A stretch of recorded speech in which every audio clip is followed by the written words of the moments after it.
പലവട്ടം പറഞ്ഞതാണ്, പല നടപടികളും ഉണ്ടാകുന്നുണ്ട്. പക്ഷെ ഇപ്പോഴും നമ്മൾ ഇരുട്ടിൽ തപ്പുകയാണ്. കേരള സർക്കാരും കേന്ദ്ര സർക്കാരിൻ്റെ പ്രതിനിധികളും അല്ലെങ്കിൽ കേന്ദ്ര സർക്കാരും തിരുവനന്തപുരം കോർപ്പറേഷനും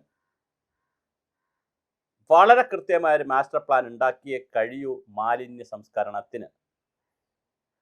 ഏറ്റവും വലിയ വിഷയം തലസ്ഥാന നഗരമാണ്. അതാണ് പ്രധാനം. തലസ്ഥാന നഗരത്തിൻ്റെ ഓരോ സ്ഥലത്തും മാലിന്യ കൂമ്പാരങ്ങളാണ്. ഹരിതകർമ്മസേനയ്ക്ക് പച്ച മാറ്റി കാവി കൊടുത്തു. ഇനി കുറച്ച് ക്ലീനിങ് തൊഴിലാളികളുണ്ട് കോർപ്പറേഷനിലെ, കുറച്ച് ക്ലീനിങ് തൊഴിലാളികളുണ്ട്, സ്ഥിരമായിട്ടുള്ള ക്ലീനിങ് വർഷങ്ങളായി ചെയ്യുന്ന ക്ലീനിങ് തൊഴിലാളികളുണ്ട്. അവർക്ക് സംഘടനയൊക്കെ ഉണ്ട്, CITU, INTUC, പല പല സംഘടനകളൊക്കെ ഉണ്ട്. അവർ ഒരു തൊഴിലാളികളാണ്, ശുചീകരണ തൊഴിലാളികൾ എന്ന് പറയുന്ന ഒരു ജീവനക്കാർ. അവർ ജീവനക്കാർ, പാർട്ട് ടൈം ജീവനക്കാരെ പോലാണ്. അവർ ജീവനക്കാരാണ്. മറ്റത് ഹരിതകർമ്മസേന എന്ന് പറഞ്ഞാൽ മറ്റൊരു സംവിധാനമാണ്. ഈ ക്ലീനിങ് തൊഴിലാളികളുടെ ഒരു വ്യാപകമായ പരാതി, അവരെ തലങ്ങും വിലങ്ങും സ്ഥലം മാറ്റുന്നു. അതുകൊണ്ട് തന്നെ അവർ സൗകര്യപ്രദമായ സ്ഥലങ്ങളിൽ അവർക്ക് ജോലി ചെയ്യാൻ പറ്റുന്നില്ല. മഹാഭൂരിപക്ഷ സ്ത്രീകളാണ്. അപ്പോൾ അതിരാവിലെയാണ് കൂടുതൽ ജോലിയും പോയി ചെയ്യേണ്ടത്. അപ്പോൾ പാളയത്ത് ജോലി ചെയ്തുകൊണ്ടിരുന്നവരെ തിരുമലയാക്കിയാൽ അതിരാവിലെ തിരുമല പോയി ജോലി ചെയ്യുക പ്രായോഗികമല്ല. തിരുമലയുള്ളവരെ പിടിച്ച് പട്ടത്താക്കിയാൽ അതും പ്രായോഗികമല്ല. അപ്പം അതെല്ലാം കൂടി പ്രായോഗികമായ ഒരുപാട് കാര്യങ്ങൾ ആ ഭാഗത്ത് ചെയ്യേണ്ടതുണ്ട്. ഇനി വളരെ പ്രധാനപ്പെട്ട ചില കാര്യങ്ങൾ മേയറും തിരുവനന്തപുരത്തെ മന്ത്രിമാരായ CP ജോണും K മുരളീധരനും കേരള സർക്കാരും കേന്ദ്ര സർക്കാരിൻ്റെ സ്വാധീനമുള്ള 3 MLA മാരും, 2 MLA-മാർ തിരുവനന്തപുരത്തുണ്ട്. ഒന്ന് നേമത്തെ MLA രാജീവ് ചന്ദ്രശേഖർ, 2 V മുരളീധരൻ. ഇത്രയും പേർക്ക് മുമ്പാവെയാണ് ഈ വിഷയം സമർപ്പിക്കുന്നത്. ഒന്ന്, മാലിന്യ സംസ്കരണത്തിൻ്റെ ബാലപാഠം മാലിന്യം കുറയ്ക്കുക എന്നുള്ളതാണ്. അപ്പം അതിനുള്ള വലിയ ബഹുജന വിദ്യാഭ്യാസം തിരുവനന്തപുരം കോർപ്പറേഷനിൽ നടത്തണം. വിദ്യാർത്ഥികൾ, യുവജനങ്ങൾ, പിന്നെ കുടുംബശ്രീക്കാർ, തൊഴിലുറപ്പുകാർ, ആശാ വർക്കേഴ്സ്, അംഗനവാടിക്കാർ തുടങ്ങി വലിയ ഒരു വിഭാഗം ജനങ്ങളെയും റെസിഡൻസ് അസോസിയേഷനുകളെയും സന്നദ്ധ സംഘടനകളെയും എല്ലാവരെയും കൂട്ടിയോജിപ്പിക്കുന്ന അതിവിപുലമായ ഒരു ക്യാമ്പയിൻ തിരുവനന്തപുരത്ത് നടക്കേണ്ടതുണ്ട്. ആ ക്യാമ്പയിന് മുൻതൂക്കം കൊടുക്കാൻ, മുമ്പിൽ നിന്ന് നയിക്കാൻ K മുരളീധരനും CP ജോണും മേയറും ഉണ്ടാകട്ടെ. 3 പേരുണ്ടല്ലോ. 3 പേരുണ്ട്. 3 പേരും, ഒരാൾ നഗരപിതാവാണ്, 2 പേരും മന്ത്രിമാരാണ്. 3 പേരും നിൽക്കണം. ഇതിൻ്റെ ഈഗോയും കോംപ്ലക്സും കളിച്ച് കളയരുത്, സമയം കളയരുത്. ഭരണകക്ഷി, പ്രതിപക്ഷം, സംസ്ഥാനം, കോർപ്പറേഷൻ, അങ്ങനെ ഒറ്റയ്ക്ക് കേക്കടിക്കാൻ പറ്റില്ല. കാരണം ഇതിനകത്ത് ഒത്തിരി കോംപ്ലിക്കേഷനും സങ്കീർണമായൊരു പ്രശ്നമാണ്. അപ്പോൾ സങ്കീർണമായ പ്രശ്നം പരിഹരിക്കണമെങ്കിൽ എല്ലാവരും കൂടി കൈ കൊടുത്താലേ പറ്റുള്ളൂ.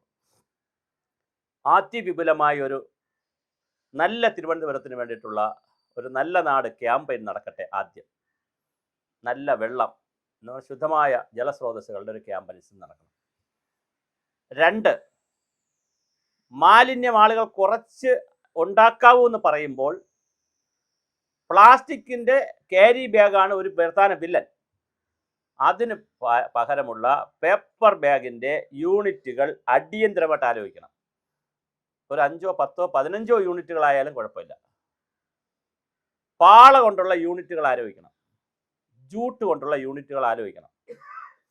അങ്ങനെ പ്രകൃതിക്ക് ഈ വാഴയില കൊണ്ടുള്ള പ്ലേറ്റുകൾ ഉണ്ടാക്കുന്ന യൂണിറ്റുകൾ ആരംഭിക്കണം. അങ്ങനെ പ്രകൃതിക്ക് അനുയോജ്യമായ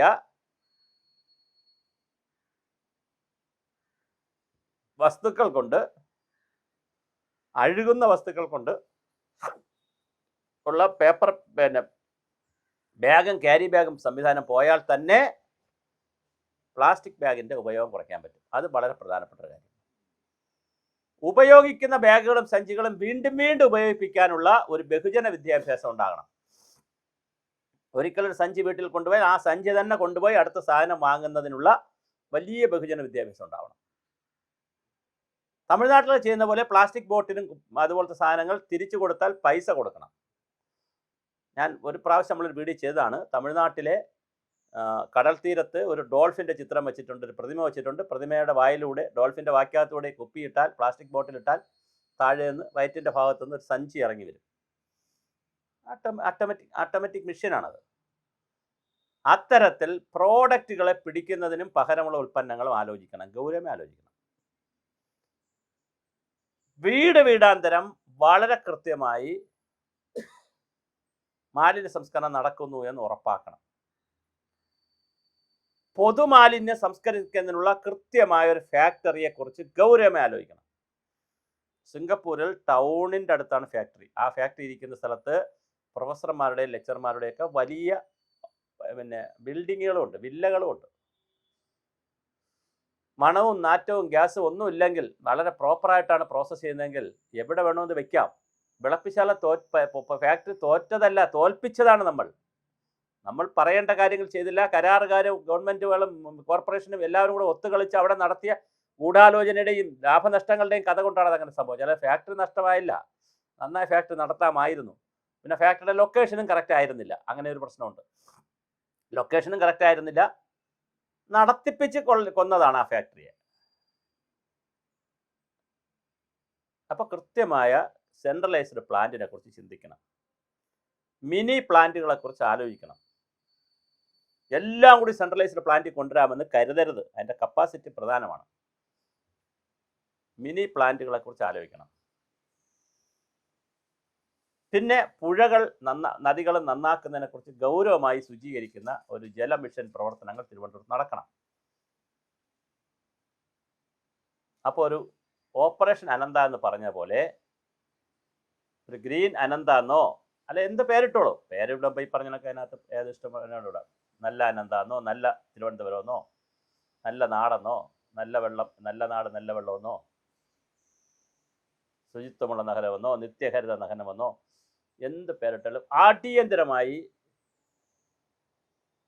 ശുചിത്വത്തിന് വേണ്ടിയിട്ടുള്ള ഒരു വലിയ ക്യാമ്പയിൻ തിരുവനന്തപുരത്ത് നടക്കണം. അതിലൂടെ ജനങ്ങൾ റോഡിൽ വലിച്ചെറിയുന്ന സംസ്കാരം ഇല്ലാതാകണം. ഒന്നുകിൽ വീട്ടിൽ സംസ്കരിക്കണം, അല്ലെങ്കിൽ സംസ്കരിക്കാനുള്ള സംവിധാനങ്ങളിലേക്ക് കൊടുക്കണം.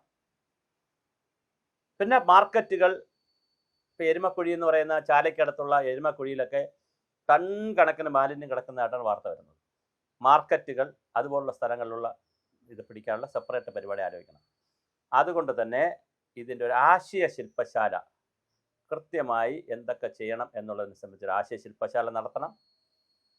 ടെക്നോക്രാറ്റുകളുടെയും ഈ രംഗത്ത് നിൽക്കുന്ന NGOകളുടെയും ഒക്കെ ധാരാളം NGOs ഈ രംഗത്ത് പ്രവർത്തിക്കുന്നുണ്ട്. അവരുടെ മീറ്റിംഗ് കൂടണം, കൺസൾട്ടേഷൻ വർക്ക്ഷോപ്പുകൾ നടക്കണം. ഇൻഡോർ മാതൃക എന്ന് പറഞ്ഞൊരു മാതൃകയെക്കുറിച്ച് മേയർ എപ്പോഴും വാചാലമാകുന്നുണ്ട്. അങ്ങനെയാണെങ്കിൽ അതിൻ്റെ ആളുകളെ കൊണ്ടുവരാൻ ശ്രമിക്കണം. അങ്ങനെ അതീവ ഗൗരവമായ നിരവധി പ്രവർത്തനങ്ങളിലൂടെ മാത്രമേ തിരുവനന്തപുരത്തെ മാലിന്യ പ്രശ്നം പരിഹരിക്കാൻ കഴിയുകയുള്ളൂ. അത് പരിഹരിച്ചാൽ ആ ഒറ്റ കാര്യം തന്നെ മതി സംസ്ഥാന സർക്കാരിനും കോർപ്പറേഷനും പൊൻതൂവൽ കിട്ടാൻ. ഒരുപാട് പേര് വിചാരിച്ചിട്ടുള്ളൊരു കീറാമുട്ടിയാണ്. അതിനനുസരിച്ച് അത് ചെയ്യുമെന്ന് തന്നെ നമുക്ക്